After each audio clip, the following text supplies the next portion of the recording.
test run.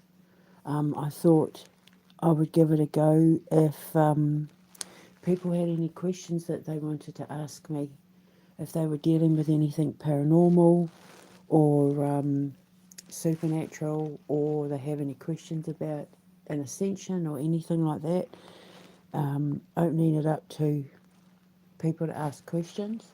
I used to have a talkback radio show in Chicago, WRMN 1410. I was offered a contract and I was to give it a 3-month trial. It was the greatest time of my life. We had, I broke a couple of records. I was given the prime time and I was given 1 hour. It was called the, God, what was it called? Was it the Paranormal Hour? The Paranormal Show. I think it was the Paranormal Show.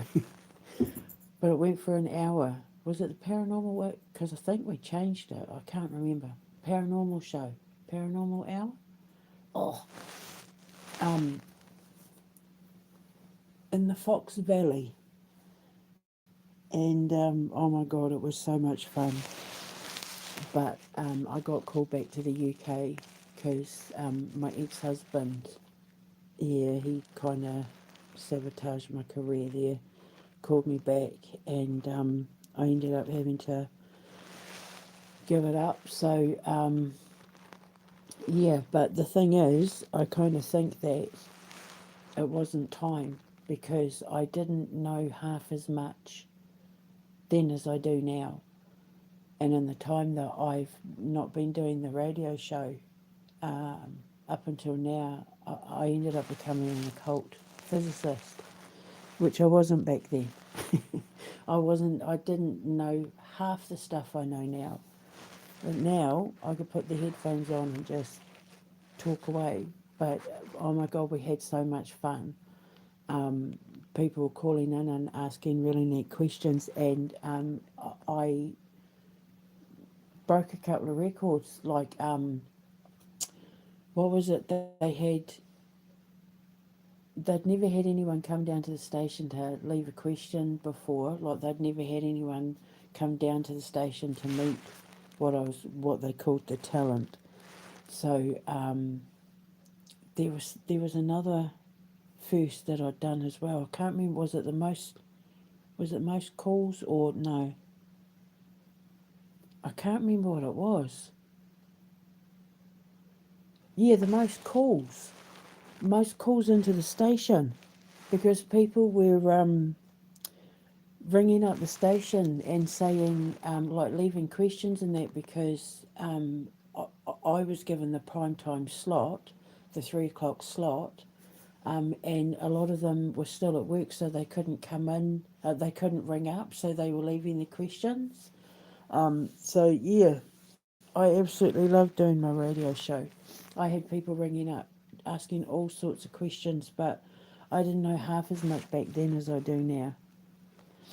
So, yeah, when I get out of here and I get my own place, I want to, because I have to work around my stomach now, because of the damage that my stomach took when I was tortured by the British establishment for being Indigenous and defending Vladimir Putin, blah, blah, blah. I have to work around my stomach because I have a lot of issues with pain now. And the only way I can alleviate it isn't legal here because I'm allergic to everything. Hi, Elaine. Elaine Titus. I'm just talking away. Yeah, so I want to have a room in my house where... Did you have a question?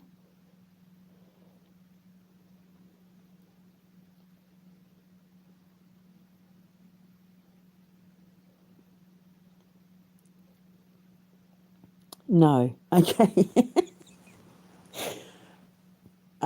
Yeah, so I want to have a room in my house with a internet radio station where I can do my radio shows, I've written a whole pile of like radio sagas, Quantum Menace sagas, and the Soul Collector sagas, and I've written like all these war stories and spy stories and that for Saturday radio for dads and granddads, and you know, like Saturday radio is going to be boys' night,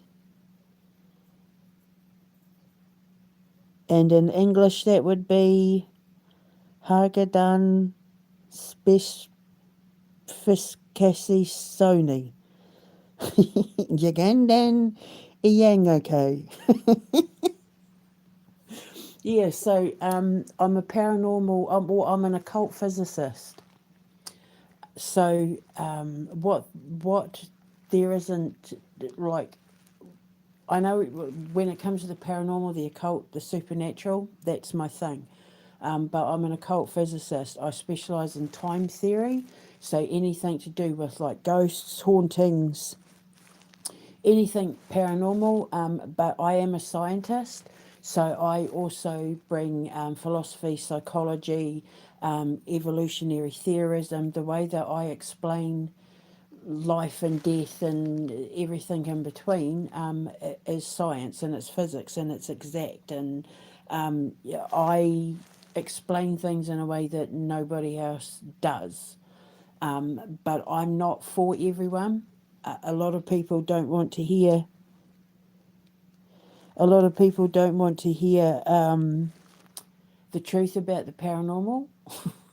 They don't want to hear it. But I'm not for them. I'm for the people that want to learn the truth, because when you learn the truth about our spiritual evolution from conception, from the cradle to the grave, basically, and back again, and the way that atoms have to recycle all the time, it's just the biology of an atom to want to keep coming back to leave its mark.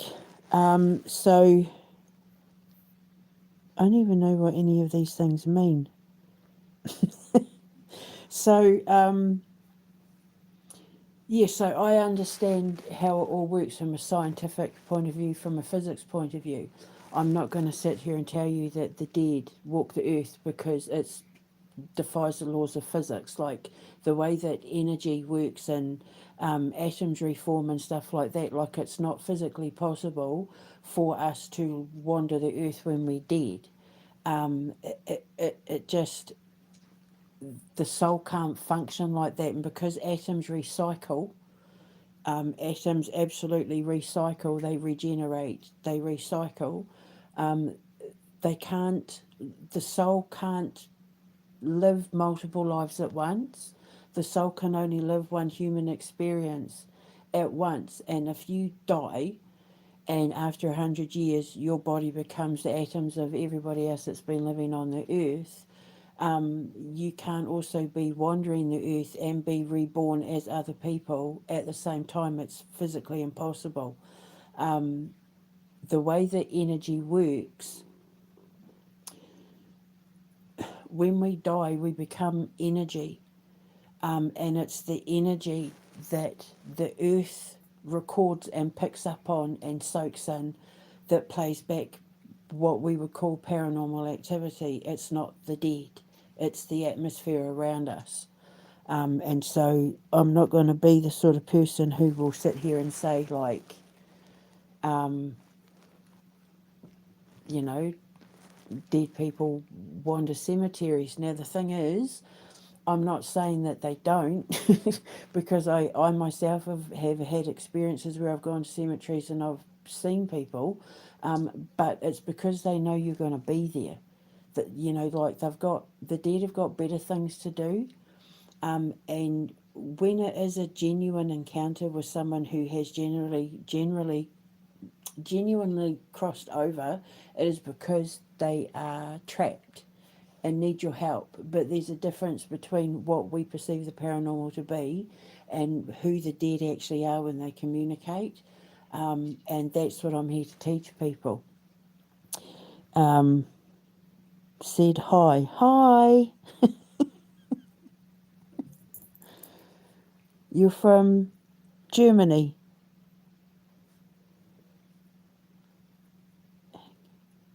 this chat is, I don't know, something German Republic. I am from New Zealand, but I am living in Yorkshire, England. I've been here 25 years.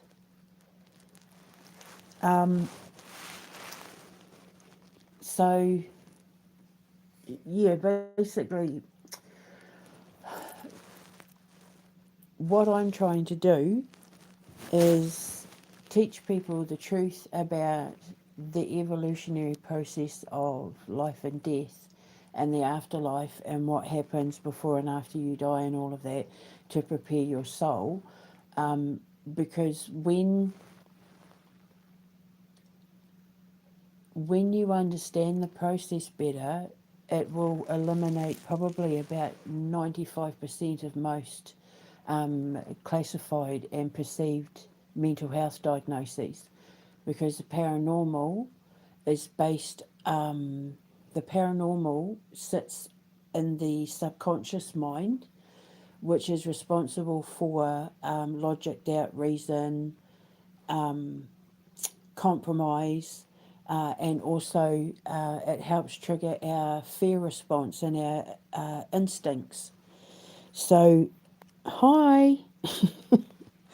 So, and the paranormal is the byproduct of the imbalance of the imbalanced psychological mind. So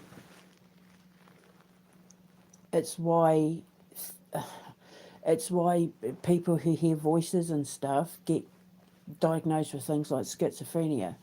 You know, like, and it's just, it's not true. None of it's true. I know from personal experience from when I got locked up, when my ex-husband tried to kill me.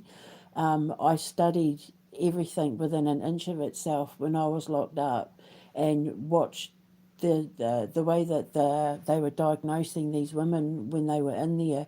And I was going around that hospital talking to the women and fixing everything that they were dealing with, just by explaining to them where the voices were coming from, where the feelings were coming from. I was going around doing my Indigenous thing of putting rosemary and lavender and all that together from stuff we were getting from the garden, to put together to make posies for the girls to so that they could sleep better at night. And they were going off their sleeping tablets and that, because when I was explaining to them why they were in there and what their diagnosis actually was, they were going off medication and being released. So, you know, like a lot of them experienced, they were seeing things in their rooms, and, you know, I made that go away.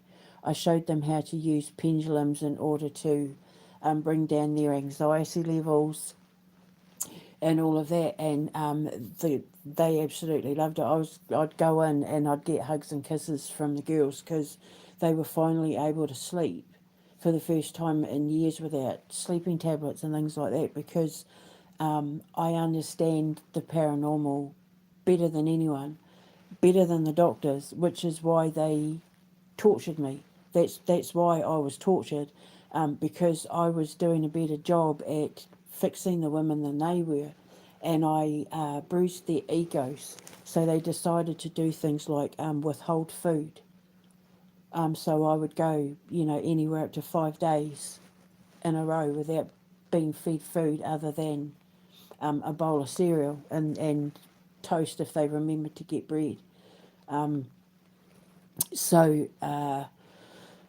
yeah, so that they didn't like it at all, and of course, I wasn't going to let them tell me that being Indigenous was a mental illness. So because I was defiant in that, they decided, you know, keep forcing medication down my throat, and then of course the vomiting and anaphylaxis, and so yeah, so I have to work around my stomach. So depending on how much pain I'm in. So I'm going to set up a radio station in my house, and I'm going to do my shows. And I've written like children's stories, so that kids can tune in on a Sunday morning and listen to the grandmother tree tell stories. And like I said, I've got Saturday night is going to be where it's for the dads and granddads and that, where they can sit around and have a beer and listen to like World War I, World War II stories and spy stories. And I'd written some stuff with my son. And then, yeah, my other son was going to do, I don't know if he still wants to, but yeah, my other son was going to do a show talking about the history of video games, because when I built my Children's Arts and Entertainments Academy, we're going to make video games and that, so we like wrote stories for video games. And we got the Soul Collector with Detective Ruby Corazon. She's like a underworld detective for the Ministry of Souls. So she goes out like doing investigations in the past, solving unsolved murders and hunting down serial killers and that, and then ripping their hearts out of their chest and eating their souls and that, when if she finds them guilty and all of that. And then yeah, she's got to go back in time to 1930 Chicago to meet Theo Lazarus, who's a private detective for the Ministry of Souls, which is basically heaven for wherever, all the religions and cultures and beliefs, whatever you believe happens to you after you die, and where your soul goes in that's the Ministry of Souls. So Theo Lazarus he was a cop, but he's become a private eye. And so she's got to go back to the 1930s Chicago, because I was there, like I loved Chicago. They have to investigate some children that are going missing. But he knows that when she turns up, she outranks him by a factor of like a gajillion. Like he's like a, yeah, I mean, she's like, her father's Hades and her mother is Persephone, and Satan is her grandfather. But also God is her grandfather as well. So you know, she's like the best of both worlds, because her grandmother is Demeter, who's like the elemental goddess, the forest goddess, who's like daughters with Zeus, sisters, sister. So she's like the best of both worlds. So she's really high ranking. Like God is her grandfather, and Satan is her grandfather. So she's really high ranking. She's like the underworld afterlife princess. She's literally a princess, but she didn't want to just like be a princess. So she joined the law enforcement and got a job working for the Ministry of Souls. So she goes back, she works in the historical grief department, and she goes back in time to, like, in real life, like I've written a lot of real life cases into the storyline, so it kind of gives it that bite, it gives that story that bite, if you know that it was like because like, I do a lot of unsolved cases. I work on a lot of in real life. I get asked to work on unsolved cases because of my the way that I do investigations and the way that I can see time and stuff. So a lot of people reach out and ask me if I'll look into their loved ones' missing persons situation, or their coroner's report, because they don't believe what the coroner has said in the report and that sort of thing. And so they'll ask me what I think. But also as well, I do some on my YouTube channel where I'm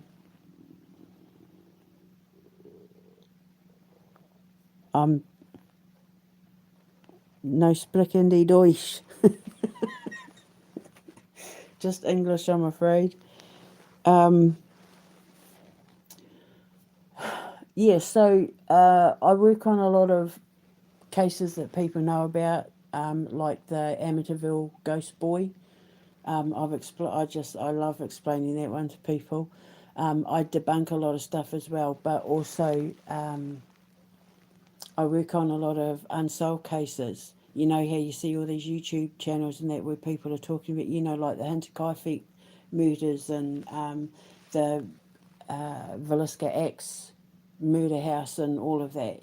I've looked into those and given my opinion on who I think did it and why and that sort of thing. I also work on a lot of cases with missing people. A couple of years ago, I worked on a couple of cases for some missing Māori girls, and I've also worked on the Highway of Tears. Like, I've looked into that. That's a project that's very passionate for me. I'm just going to have a sip of water. I'm just having a sip of water.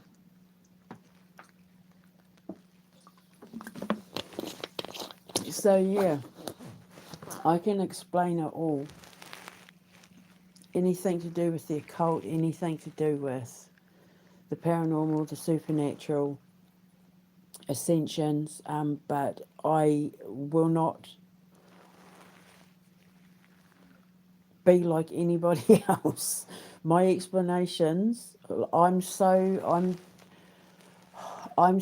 the fringe of science and religion. A lot of people want to shut me up and silence me and make me go away and stop breathing, which is why I now have a damaged stomach.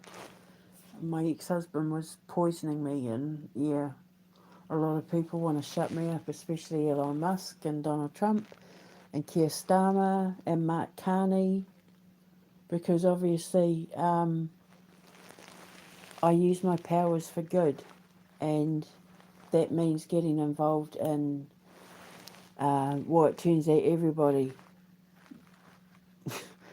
involved with Epstein has a problem with me now because I was the one that started bringing it up. I kind of made it catch fire for Donald Trump. Yeah, but many years ago it was Hillary Clinton. So yeah, a lot of people don't like me and a lot of people want to shut me up because I see things they don't want people to know about. But because I have to say what I see, I do as I'm told. And if God says, you need to tell people, I'm like, oh my God. I do it. I don't like doing it because, like, I have no protection other than God and my powers. Like my actual physical support network is back home in New Zealand, and every time I say something they don't like, Elon Musk will shut my phone down for a couple of minutes. I've just figured out how to bypass it, but yeah, they'll like, I've had money going missing, you know, like refunds from Deliveroo and that not turn up, and weird things like the power to the apartment will get turned off. We had like, but it was only like 100-something houses in the neighbourhood. But my one was the first one to go. I was the first report. And then, yeah, it's just weird things like my oven will, like the electricity thing will like switch off all the time when I'm using my oven, and like it's been checked and there's absolutely nothing wrong with it. It all looks brand new. But I don't know. Every time I say something they don't like, something happens. So, but it's not going to stop me because, I mean, they've tried to kill me. I've been poisoned in that so many times now, it's not even funny. It's just my throat and my stomach has taken a hit, but I'm whistleblowing for the children. The children that they traffic, the grooming gangs here in the UK, they were let down by Jess Phillips. Well, so was I when I went to her. You know, the Minister for Women and Girls. And, you know, she's supposed to be helping with that sort of thing. And my child was a victim of a paedophile. And I got completely ignored when I went to people for help. You know, the domestic violence place in there, it was like people were kept away from me. It's like, yeah, I had to start with nothing. And I think they thought it was going to break me. But I just thought, I'm going to treat this like it's my college years. I never got to go to university. I got kicked out of school at 14, which is ironic considering I do advanced theoretical physics now, and and rocket science technically, and I'm a biorhythmic engineer now. So yeah,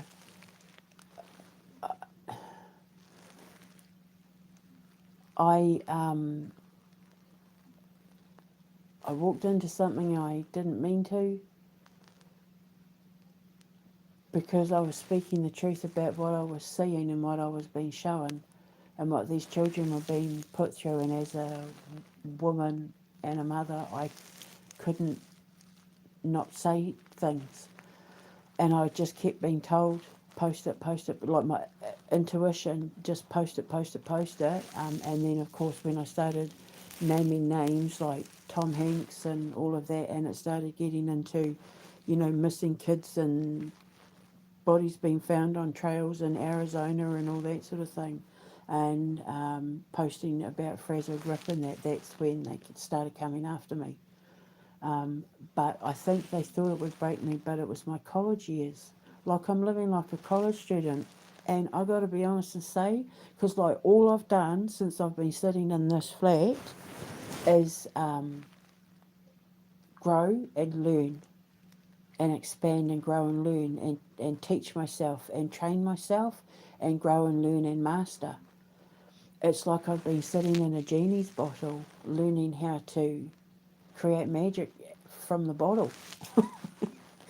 And okay, so I don't have a washing machine and a microwave, and I have to wash my clothes in the shower and that, but there's people far worse off than me, and I was homeless and in a homeless shelter, and could have very nearly been out on the streets, and God knows Starmer's desperately trying to get me out on the streets or deported. I can't complain, because it's like I've got neighbours that take good care of me. Everybody in my neighbourhood knows my situation, so they keep an eye out for me. I had the people from the homeless shelter place put me in a flat that's got alarms in case I, you know, like with the PTSD from the abuse and all of that, if I need support, I can ring the alarms. So, yeah, I've just been sitting, incubating and working on myself and figuring out what I'm going to do once I kick all their asses in court and take all their money off them. Because the other thing is that I've been doing my investigation. I had to do my own police investigation. I got a letter from the police saying, oh, we've upped your case to a domestic violence thing, as well as like the historical sexual assault from my ex-husband. And that was 3 years ago. In the meantime, the cops have turned up and tried to set me up for things that had nothing to do with me. And then lied 4 times on camera. They didn't know they were being recorded. When they dragged me down to the police station, they didn't know they were being recorded. It's up on my YouTube channel, PC Right. Yeah, I caught the West Yorkshire Police lying 4 times, trying to set me up for something that had nothing to do with me in any way, shape or form, other than my ex-husband told the police she's involved and I had nothing to do with, yeah, but they came round, and I had to get the New Zealand embassy involved, because she was like threatening to have me locked back up again, all because my ex-husband had a fight with his ex-girlfriend, and she tweeted something, and for some reason whatever it was she tweeted, he said that I was involved, and even she said at the police she had nothing to do with it, but they came to question me under caution. I was given a lawyer and everything, and I wasn't even like in the vicinity of anything. But that's how determined the West Yorkshire Police were to come after me.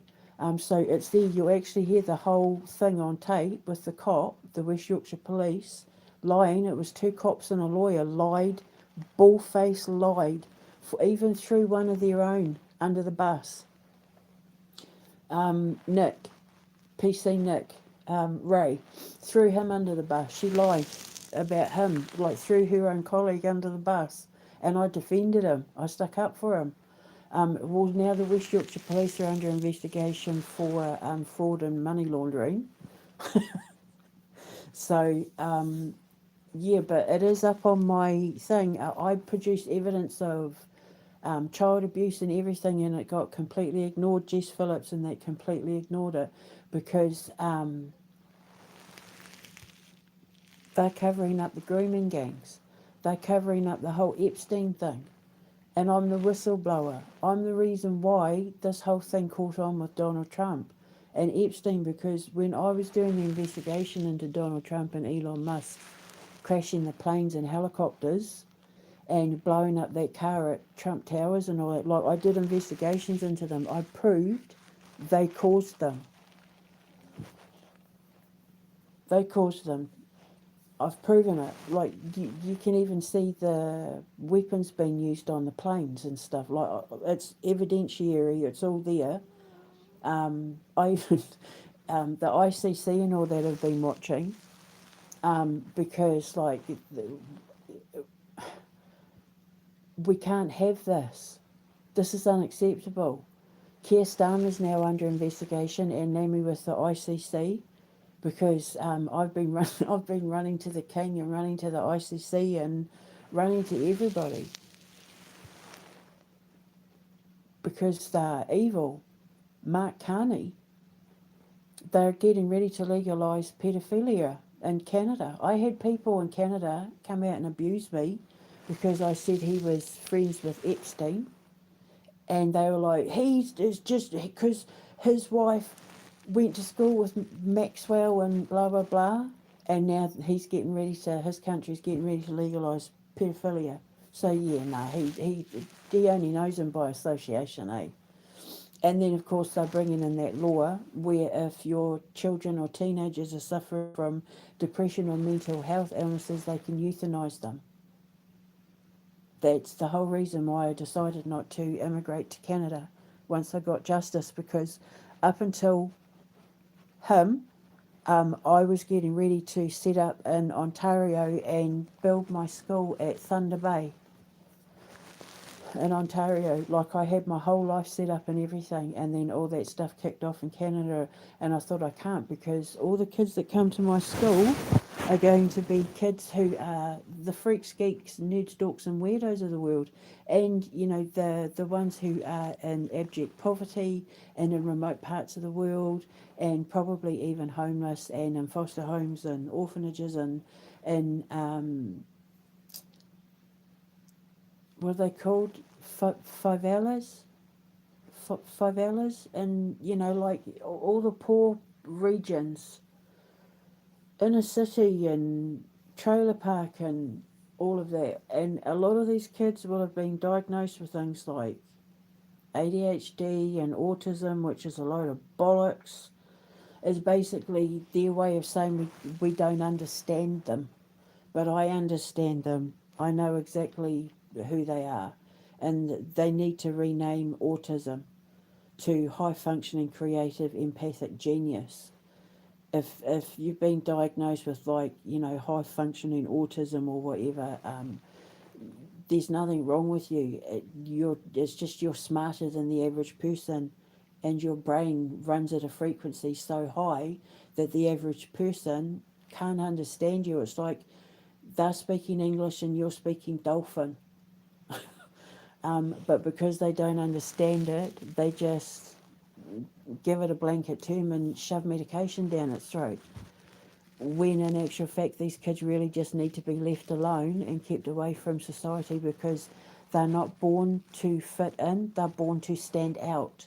They're your Van Hoffs and your Mozarts and your Kurt Cobains and Freddie Mercury's and that. Your high functioning, creative, empathic geniuses. Charles Dickens and Edgar Allan Poe. All of them. That's who they are.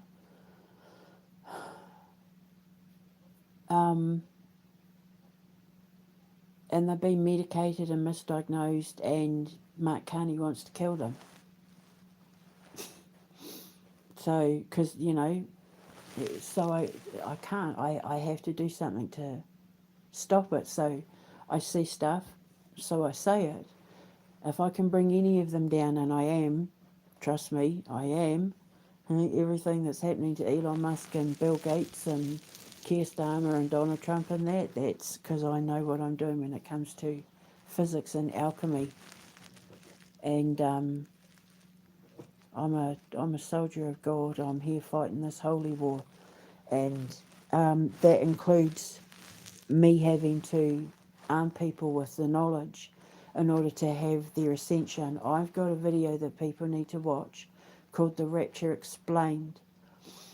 Because there's a lot of people out there that keep thinking that God's going to come along and they're going to float off into this big white light in the sky, and they don't realise that the rapture is just a biblical term for a mass conscious awakening.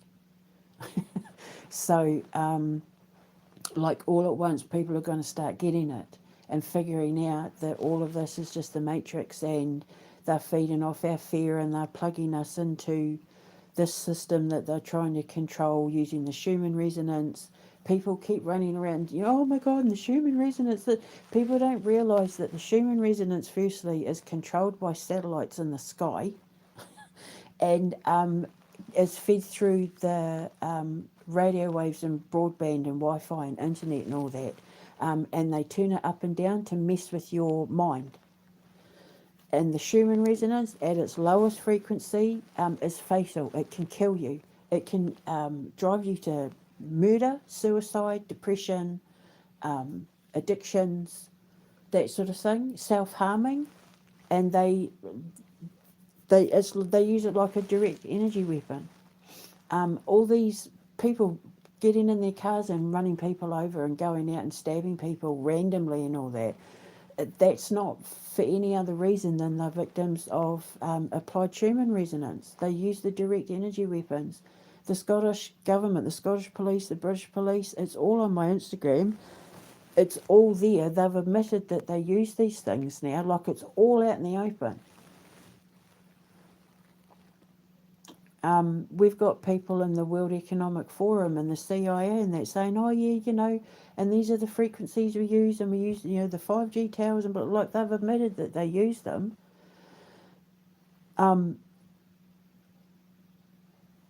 But then they sit back and have people in the UK fighting over, Christian Islam.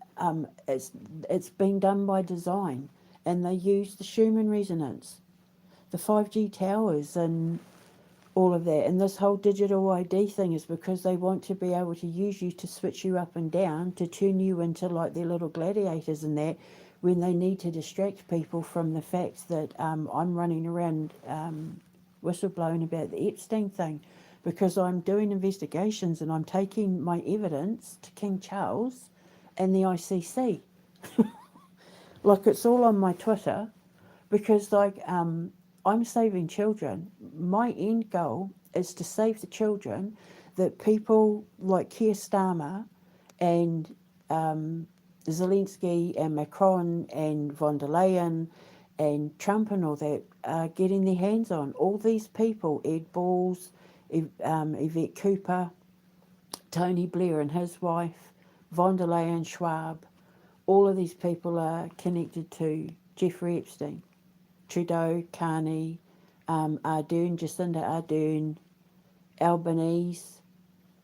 I've all been able to link them with photographic evidence and everything, and then I take all the information to the king. Because I said to the king, they're going to throw your family under the bus. I used my physics. I get codes, like a binary system, and I put them together, and it shows me time portals. And I went to the king a year ago, and I said, they're getting ready to sacrifice your family. They're going to use Andrew, blah, blah, blah.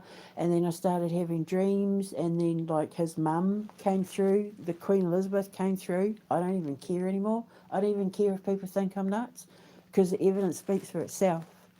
And I know that the king and the Kremlin and that are listening now. I know they're paying attention now.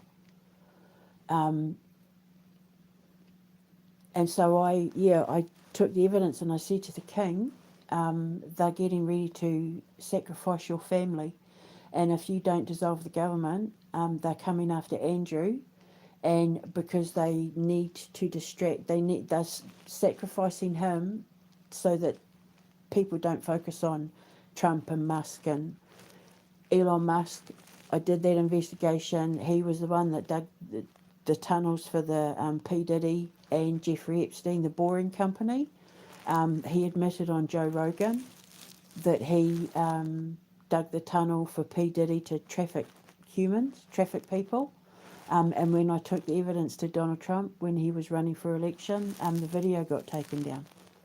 It was up for a few months, and then I kept pushing it and pushing it and pushing it, and then the video got taken down. I've still got the screenshot and the video number in there. I don't know if someone has got a copy of it somewhere, but in the conversation, Elon Musk admits to digging the tunnels that because Joe Rogan says to him, it goes something like, he goes, but don't they traffic humans or something? He goes, yeah, probably, or I can't remember what he says. But he goes, Joe Rogan says something like Joe Rogan says something along the lines of like but like they use it for trafficking humans, and Elon Musk says, yeah. And I'm like, holy shit. And you even see on the screenshot, wait, what? What did he just say? And I was like, Donald Trump, he, because this was during the election, Elon Musk just admitted that he builds tunnels that traffic kids in there, and the video disappeared. And the video disappeared that I put up of the kids that they caught while he was bombing Syria. And there were all these Arab doctors who were taking these kids, and there was a kid that had been let loose.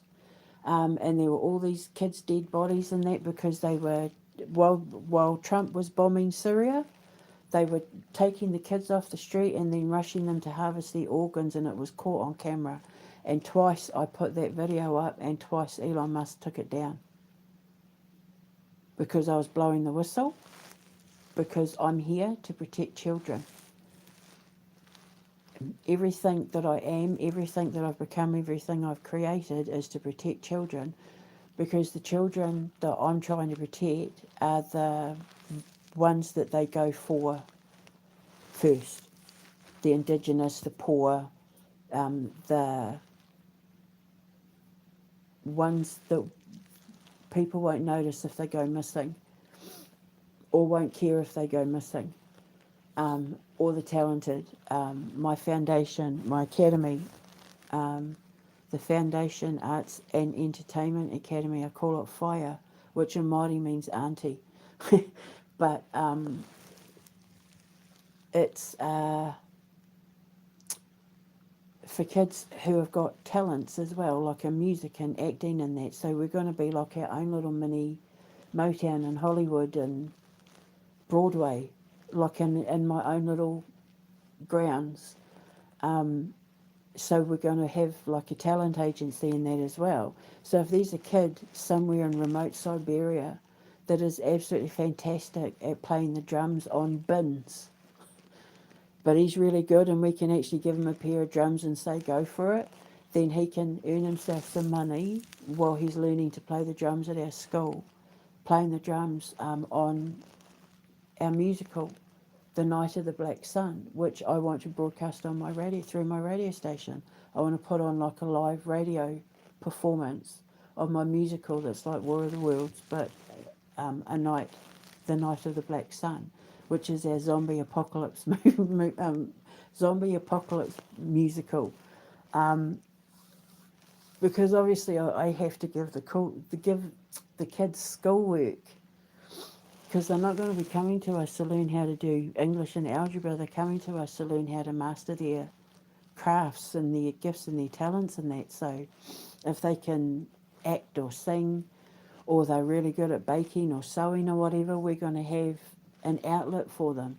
And then they'll come and be around people just like them. So then we can show them how to heal through their creativity in that, so that they're not feeling so isolated when they go back out to, their lives. And then, of course, any money that they make, they get to take back with them. And then if they've created anything that we use within our company or the movie and that, they'll get royalties for that for the rest of their life. And so even if they're on the street, they'll have money for food, like they'll have the money there, or even help them get off the street. So, but these are the ones that they take. And a couple of the cases that I've worked on involving Indigenous people, that's exactly what happened to them. They were taken for that sort of thing, because Indigenous people, our blood is older, and they love ancient blood, with the adrenochrome and all of that. That's why they want the war in Ukraine, because he's the biggest supplier of adrenochrome and organs and children through Europe, and Britain's the gateway for it. So Vladimir Putin's out here trying to rescue the children and getting accused of stealing the children. Well, I took that case to the ICC as well, because I was like, nah, he like not even. He got accused of like having catalogues trying to sell the kids and all sorts of horrendous things. They made up so many lies about him. And I just, when I see an injustice, I have to say something. And then God's like, Father's like, do it. You got to do it. Because my conscience, I couldn't have it on my conscience. If I knew that someone was doing something really bad, or that someone was being accused of something and they were innocent, I couldn't have it on my conscience. It would eat me alive. So my two biggest fears as a high priestess, as someone who is, like I'm like a karmic judge, I help people die without fear. I explain death to people, death in the underworld. I'm a Scorpio, it's my thing. That's what I like, eat and breathe. And the two things I fear more than anything in the world, other than obviously the obvious things like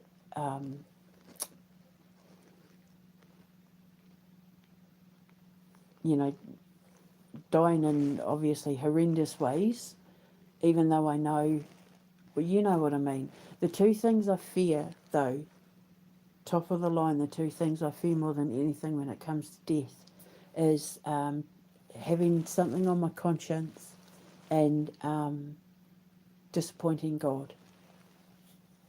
I don't want to get up there and then him say to me, no. I'd be like, what? After everything I've been through? No. Yeah, I don't want to disappoint God. Because I had a lot of making up to do when I turned my back on him. But it's because I'd been fed the wrong things as a Catholic.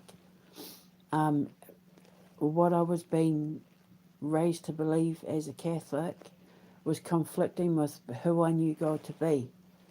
And so I had to go on a journey of self-discovery to see if God was real. And I said to my mum when I was 16, I'm not a Catholic anymore. I don't believe in God. I want to find my own way. She said, you'll be back. And I said, yeah, I don't think so. So then with quantum magnetics, my science, I thought it was going to help me prove that God wasn't real. And I walked straight into finding out that he is 100% real. He's just not what we have been told he is. And if you let me teach you and you see what I'm doing and see what I'm creating, you'll see who he really is.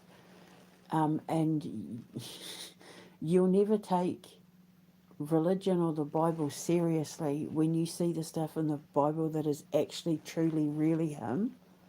It's mind-blowing. As a scientist, after I read the Bible and he's talking, about time jumping, which is quantum magnetic, time jumping, that's what I do. Alchemy. He in the Bible, God knows that the sun is female. He calls the sun woman, and it blew my mind. There's so many things in the Bible that is so him. The Witch of Endor, people say, God, witchcraft is a sin and blah, blah, blah. Well, who was the Witch of Endor then? And not only who was the Witch of Endor, but God actually recommended the Witch of Endor, go to the Witch of Endor. So,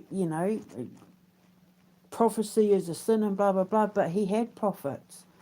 He loved his prophets. It's just that you have to be approved. Everybody runs around calling themselves a psychic and a clairaudiotic and a medium and a this and that. They don't have a clue what the hell they're bloody talking about. And they think because they're making hundreds of gajillions of dollars every second cold reading people and absolutely taking advantage of people's spiritual development and their grieving process and that,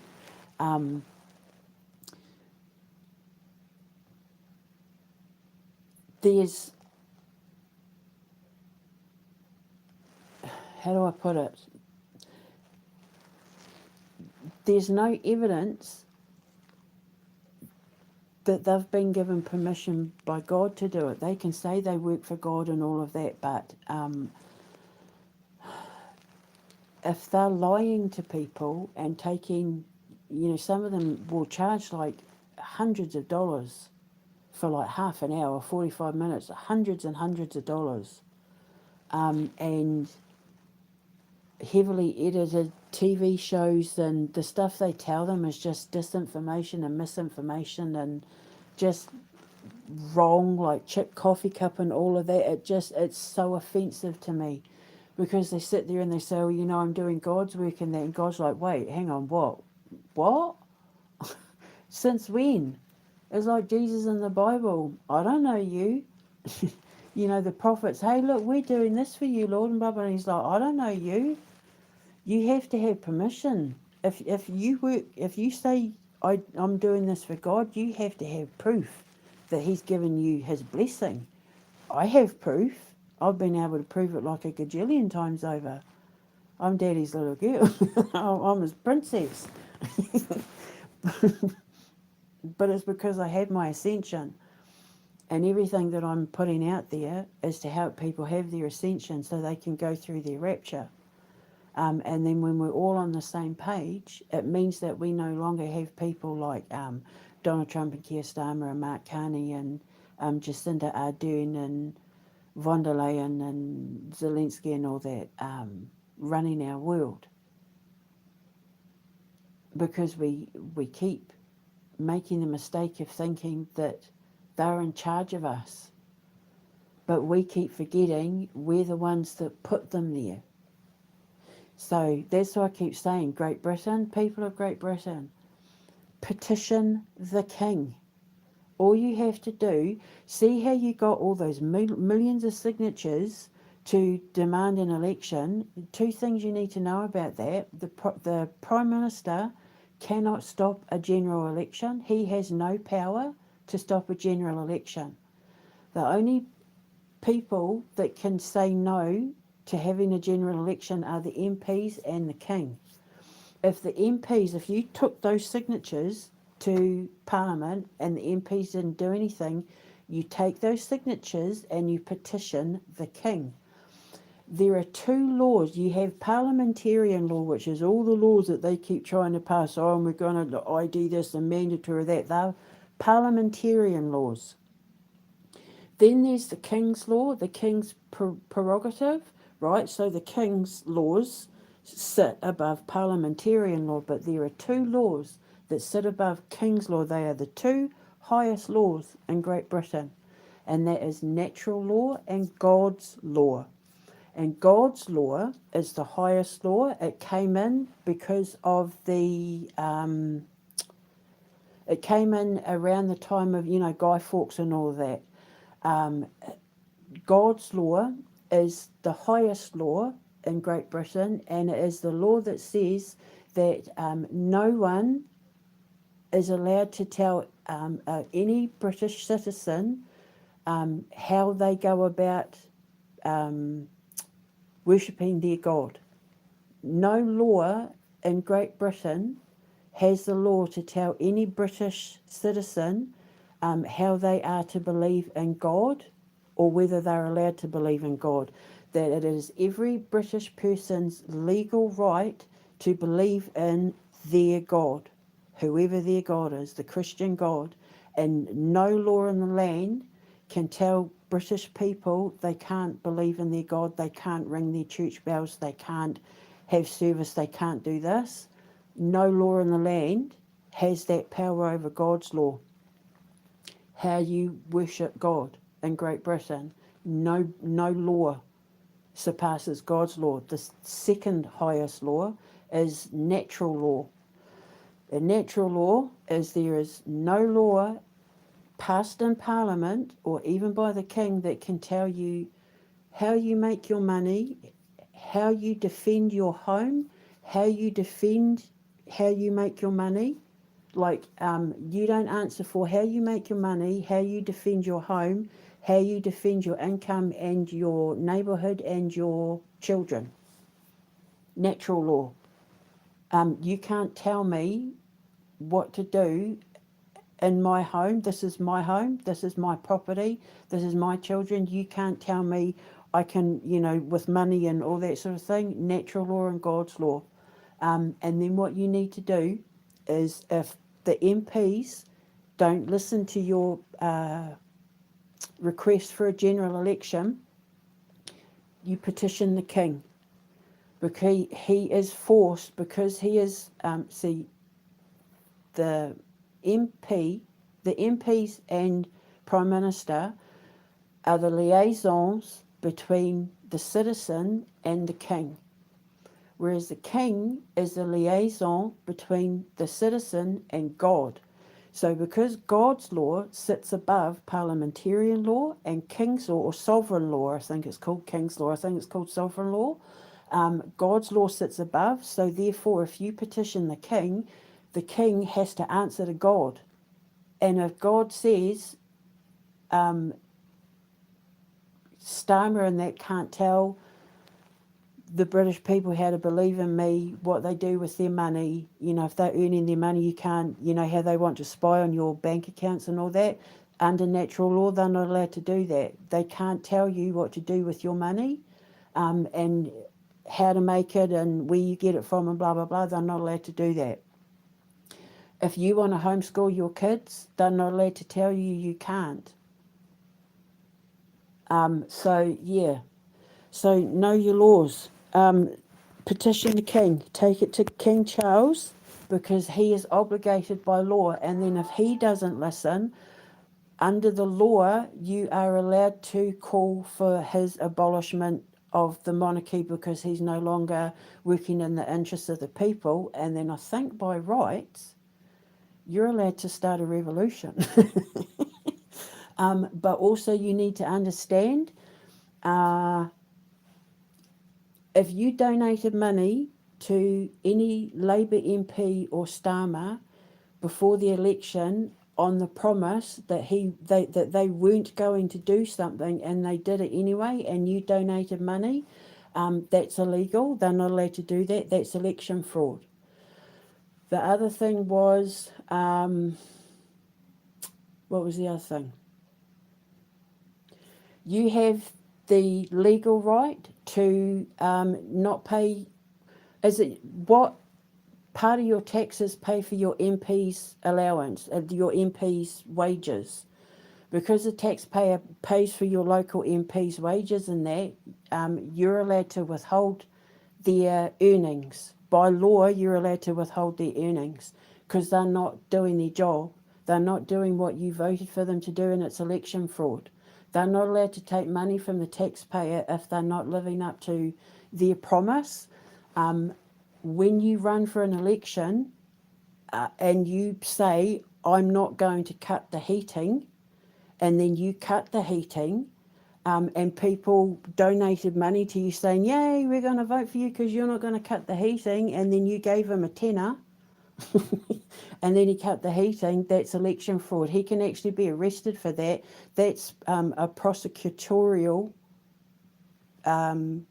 case. Like, he can be prosecuted for it. Any MPs in that took your money on a promise and then went against it, they can actually be arrested for it. It's on my ex, and because, see, I took all this to the king. And, yeah, so they're trying to shut me down and shut me up, but I'm still here because I've got to save the children. So I put myself out there, and I've created all these things, and I just keep my head down while I'm in my college years with no hoover and no mop and all of that, but I'm still, I'm having the best time of my life. Like, I've had so much fun. I mean, it's been crap that I've been away from my babies, but even my son said we had to learn some things while we were apart. So, you know, I mean, it's been crap, but tomorrow's a new day, and tomorrow might be when the day I get justice. And then I can take the money after I've sued all their asses for everything they put me through for no good reason, other than the fact I told the truth. And I'll take the money and I'll find a country to immigrate to with my boys, and go and grab my sister and my nephews, and we'll go on a big adventure, and I'll find somewhere to put down roots and then build my school, and then get these kids around from all around the world. I'm pretty sure those laws that I told you about as well apply to the Commonwealth countries. I know there's one in America in regards to Donald Trump where the same thing, but it's called oh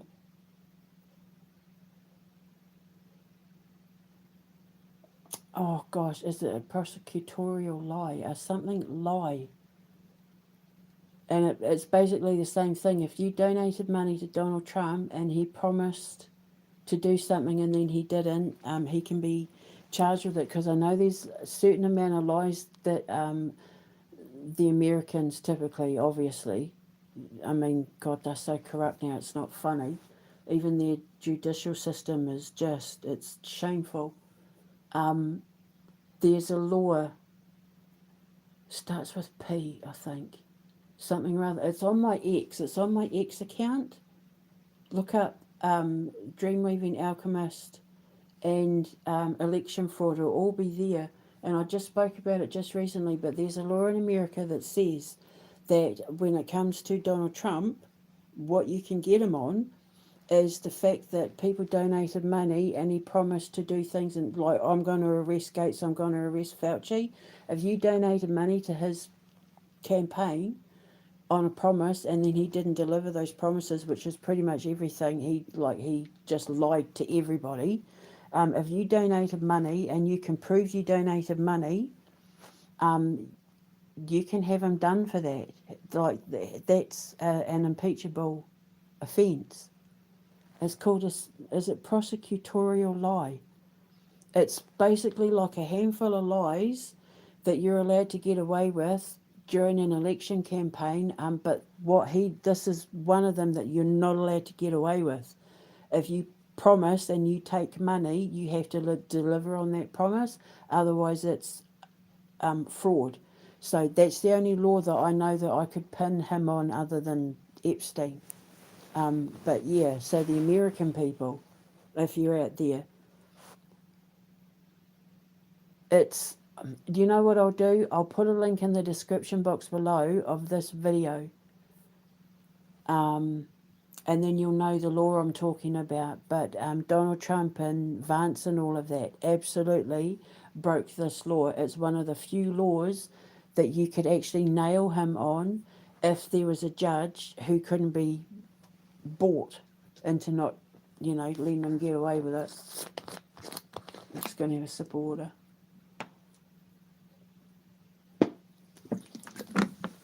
So I'm going to stop talking now because my throat's starting to, unfortunately, because of the torture, the damage my throat took.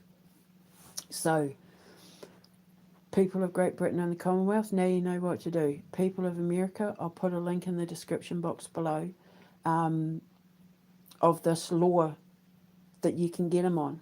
If enough of you can prove that you donated money to him, on the promise that he, and I'm going to get Gates and I'm going to get Fauci, and you donated money believing he was going to get Gates and Fauci, you can have him done for it.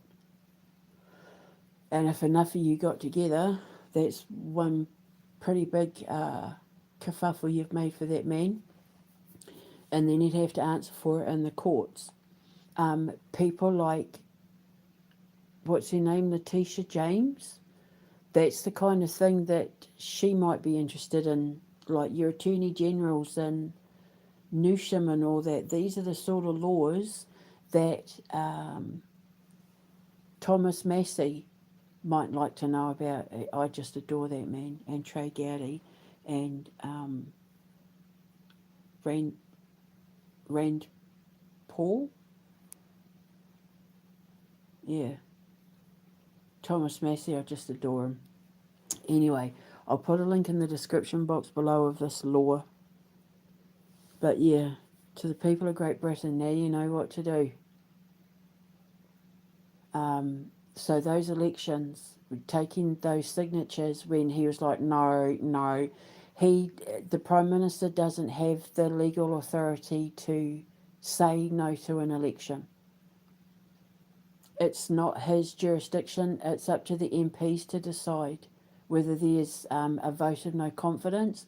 So when you petition the King, you get your signatures, and there's if you just go to how to petition the King, and then say, vote of no confidence, get MPs involved if you have to. There's a lot of MPs that would be only too happy to present that to the King.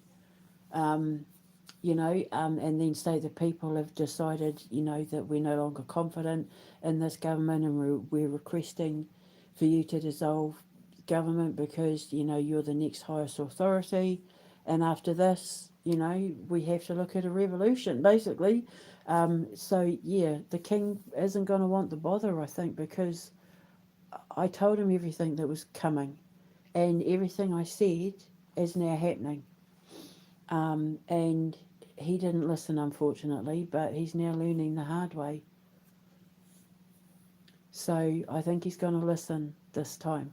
So take the signatures to the King, petition the King, and make a big fuss about God's law and nature's law on social media, because they're above parliamentarian and sovereign law. So you need to get on that. Starmer won't be able to, there's no argument for it. You're going above his head, so just petition the King. There's an actual website, how to petition the King, and then you just take all the signatures down to him, wherever he is, Buckingham Palace, Windsor Castle, leave them at the gates, leave them at the door, wherever. But by law, he has to answer. He answers to the people.